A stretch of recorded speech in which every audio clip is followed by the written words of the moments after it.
नमस्कार.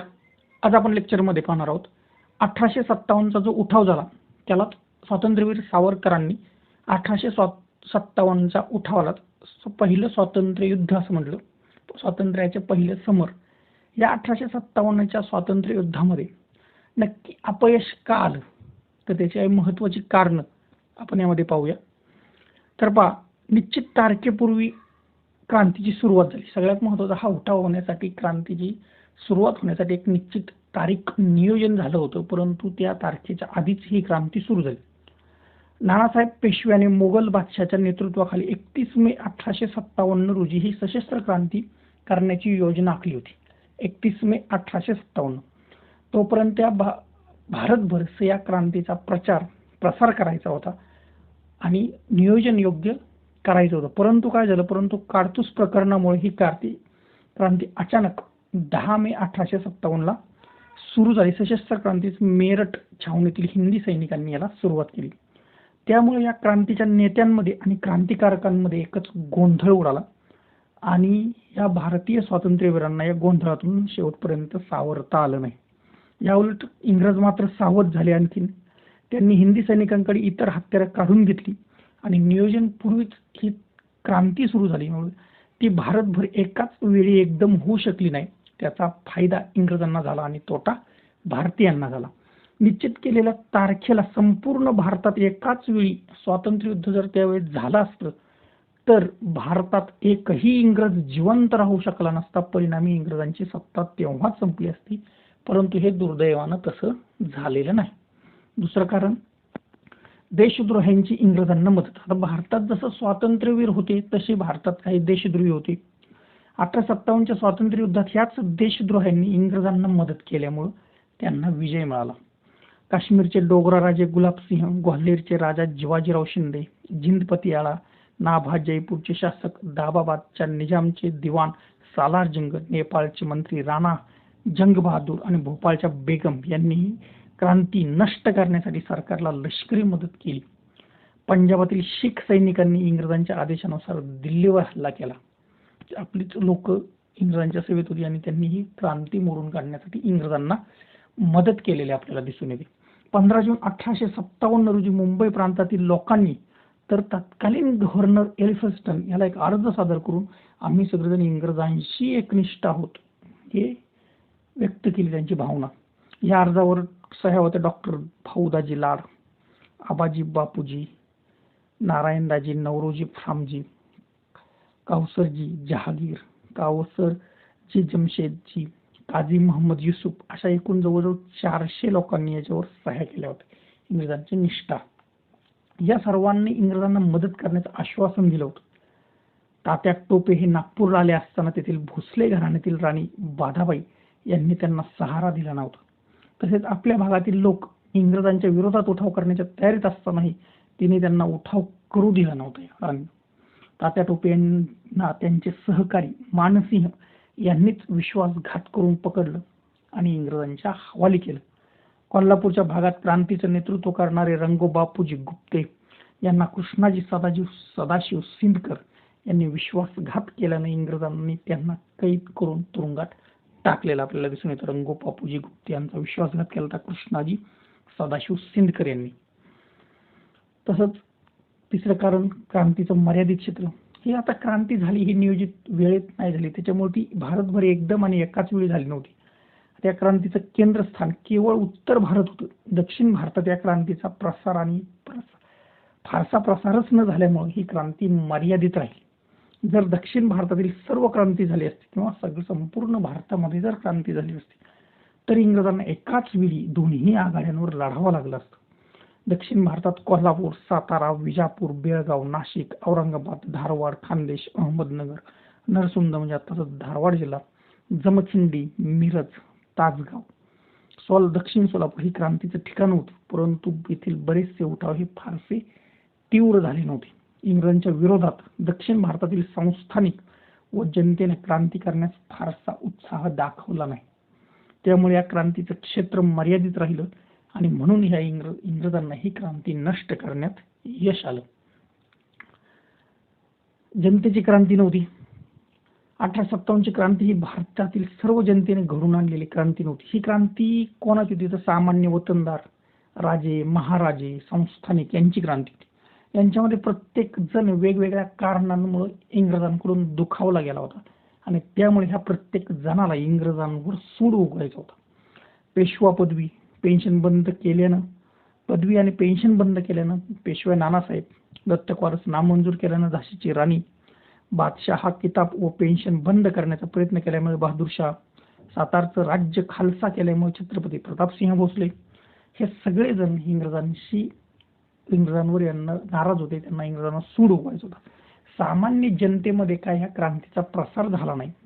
त्याच्यामुळे त्या सामान्य जनतेनेही या क्रांतीत सहभाग घेतला नाही. जर सामान्य जनतेने असा हा क्रांतीत सहभाग घेतला असता किंवा ही क्रांती कशासाठी हे सामान्य जनतेला समजूच शकलं नाही शेवटपर्यंत.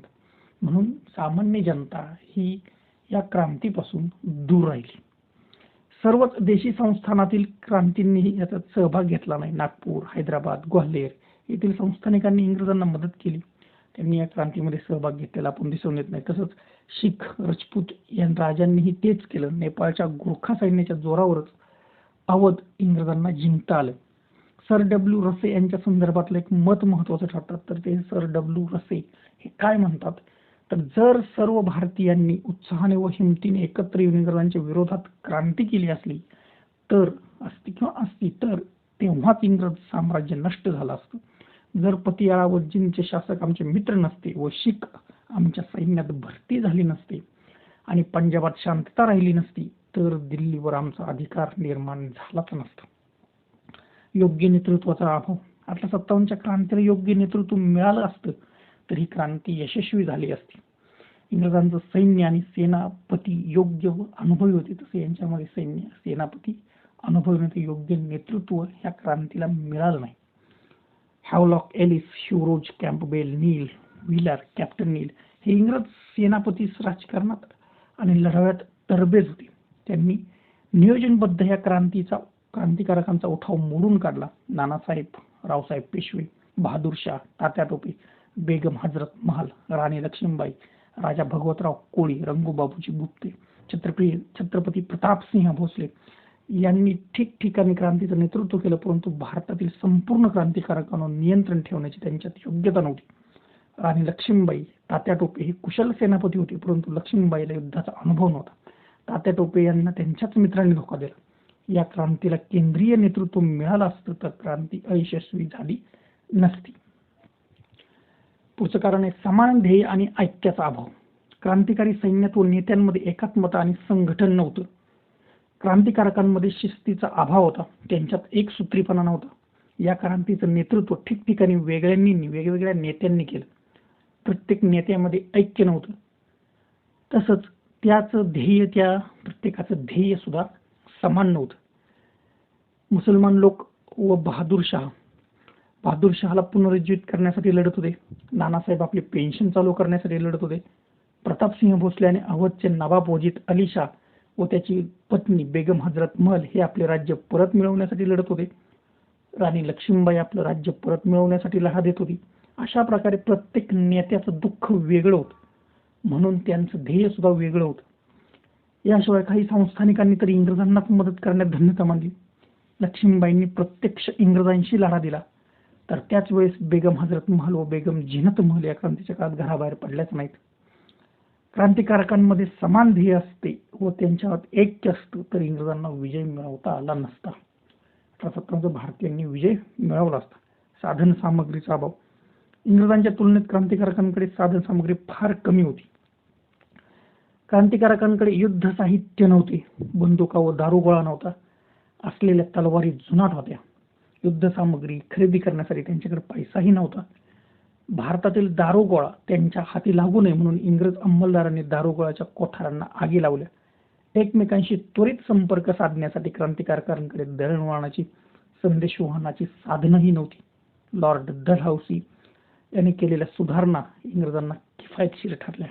याउलट भरपूर बंदुका, दारुगोळा, युद्ध साहित्य, आधुनिक शस्त्रास्त्र, दळणवळण व संदेशवहनाची साधनं, सैनिकांची मुबलकता यामुळे या क्रांतीला अपयश आलं भारतीयांना. इंग्रजांकडे ह्या सगळ्या गोष्टी होत्या, त्यामुळे क्रांतीला अपयश आलं. सैनिकांची कमतरता. कंपनी सरकारच्या लष्करात भारतीय सैनिकांची संख्या अधिक होती, परंतु हे सर्व भारतीय सैन्य क्रांतिकारकांच्या बाजूने लढलं नाही. त्यामुळे इंग्रजी सैन्याची संख्या क्रांतिकारकांच्या सैनिकांपेक्षा जास्त झाली. नेपाळचा गुरखा सैन्याने, पंजाबच्या शीख सैन्याने इंग्रजांच्या बाजूने क्रांतिकारकांच्या विरुद्ध हल्ले केले. नागपूर, हैदराबाद, पतियाळा, जिंद, जयपूर, नामा, काश्मीर, जयपूर, ग्वाल्हेरच्या शासकाचे सैन्य इंग्रजांच्या बाजूने लढलं. याशिवाय सैनिकांकडे आधुनिक शस्त्रास्त्रे, बंदुका, दारुगोळा आणि तोफाही होते. त्यांच्या क्रांतिकारक फक्त तलवार आणि ढालीने लढत होते.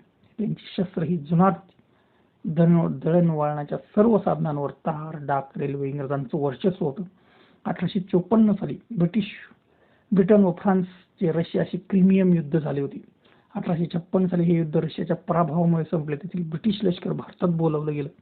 त्यामुळे इंग्रजांची सैन्याची संख्या अधिक वाढली. त्यामुळे क्रांतिकारकांच्या अन्य सैन्यांचा निभाव लागला नाही. क्रांतिकारकांमध्ये शिस्तबद्धता नव्हती. कोणताही लढा हा शिस्तबद्ध पद्धतीने निर्माण होत असतो आणि तो त्या पद्धतीनेच चालविला तर तो यशस्वी होत असतो. परंतु याचं भान क्रांतिकारकांना राहिलं नाही. नानासाहेबांनी इंग्रजांच्या विरोधात उठाव करण्याची योजना आखली होती. त्यानुसार त्यांनी उठावाची तारीख सुद्धा निश्चित केली होती, परंतु संपूर्ण भारतामध्ये त्यांच्या या सहकार्यांनी क्रांतीचा प्रचारही केला होता. परंतु अचानकपणे निश्चित केलेल्या तारखेच्या अगोदरच या क्रांतीला सुरुवात झाली आणि सगळ्यावर पाणी पडलं. परिणामी क्रांतिकारकांमध्ये शिस्त राहिली नाही. वेगवेगळ्या ठिकाणी वेगवेगळ्या तारखेला वेगवेगळे उठाव होत गेले. इंग्रजांनी ते सहज मोडून काढले. क्रांतिकारकांकडे पैसा, शस्त्रास्त्र व युद्ध साहित्याची कमतरता होती. त्यामुळे त्यांनी सरकारी खजिने लुटले आणि या लुटीच्या वाटणीवरूनच क्रांतिकारकांमध्ये सुद्धा नंतर भांडणं झाली. कानपूरमध्ये असेच भांडण झाले. क्रांतिकारक तुरुंगांवर हल्ले करून तेथील कैद्यांनाही मुक्त करीत. त्यामुळे तुरुंगात कैद असलेले गुंड सुद्धा आता स्वतंत्र होत असत. ते क्रांतीमुळे निर्माण झालेल्या या अव्यवस्थेचा फायदा घेत आणि लोकांनाच लुटत. त्यामुळे परिणामी जे क्रांतिकारकांबद्दल प्रजा साशंक बनली. त्यामुळे प्रजा सुद्धा ह्या क्रांतिकारकांपासून नंतर दूर गेली आणि त्याचा फायदा इंग्रजांनी घेतला आणि ही 1857चा उठाव सक्षमपणे त्यांनी मोडून काढला. ही 1857चा उठाव अपयशाची ही कारण आहेत. धन्यवाद.